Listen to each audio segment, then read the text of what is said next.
I'm sure she had a tough time, you know, acknowledging that she's, yes, going to be a federally convicted felon. Today, what happened in court was it was a pretty standard procedure that they had worked out an agreement. The defense had worked out an agreement with the prosecution, and he went in front of the judge, and the judge had them do a plea. And the judge, has not said yet whether he's accepting it, whether he wants to.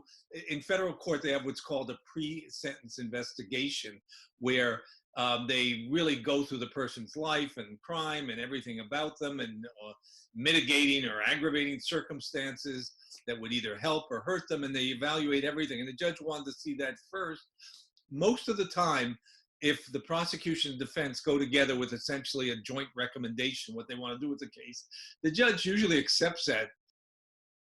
Lori Laughlin and her husband were really not taking the biggest risk at all, because if the judge does not want to do the sentence that they agreed upon with the prosecution, then they're allowed to back out. So it's what we call in the legal profession a free bite at the apple. The judge either goes ahead and accepts what they do or what they want, or they can back out and they live to fight another day. They can then have their day in court and go to trial.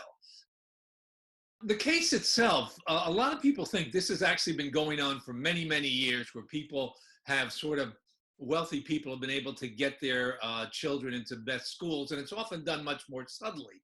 Somebody gives a $2 million donation to the university, and then the child applies, and they just kind of get accepted, and it's nobody gets arrested or charged with that. This one was pretty blatant, though, and that's why it was really very upsetting to the American public.